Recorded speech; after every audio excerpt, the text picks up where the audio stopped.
A'udhu billahi minash shaitanir rajim. Bismillahir rahmanir rahim. Bhus Master Abdurrashid Wani UPS Panjaru pet. Class yani ki Jamaat cha Zurim.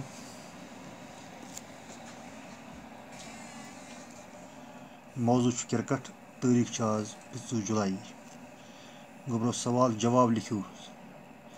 सवाल number 1 cricket match गिंदने बाबत कस team गसन आसन गोब्रो चूंकि cricket सबक पोर्मुत तय गो पता आसन तो मे पर्नमी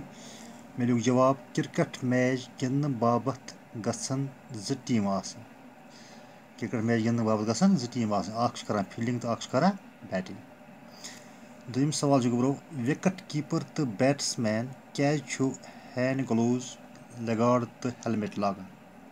तह गो याद आसन सबकस मज सबक पर्न क्या तम लागान मे लिख जवाब गोब्रो विकेट कीपर तो बैट्समैन हैंड ग्लोव्स लेगार्ड तो हेलमेट लागान तिकेज यमो सो छक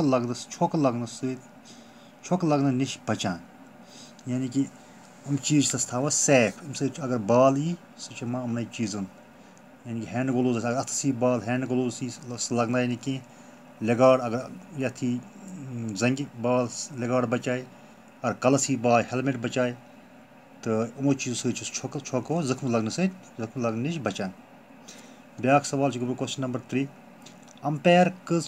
तह गो पता आसन अंपायर मे लिख जवाब अंपायर कज गोब्रो ज बेक तलीम तम गोब्रो सब गसन याद कर गोडुक सवाल क्रिकेट मैच गिंदने बाबत कज टीम गसन आसन मे लिख जवाब क्रिकेट मैच गिंदने बाबत गसन ज टीम आसन दोम सवाल विकेट कीपर तो बैट्समैन क्या हैंड ग्लोव्स लेगार्ड तो हेलमेट लागान मे लिख जवाब विकेट कीपर तो बैट्समैन हैंड ग्लोव्स लेगार्ड तो हेलमेट लागान तिकेज यमो सह छक लगन निश बचान क्वेश्चन नंबर 3 गोब्रो अंपायर कज मे लिख जवाब गोब्रो अंपायर उम्मीद गोब्रो तुम यह समझ आमुत तुम कॉपी पे कर नोट बे गसन याद कर सवाल यम जाए डिफिकल्टी कि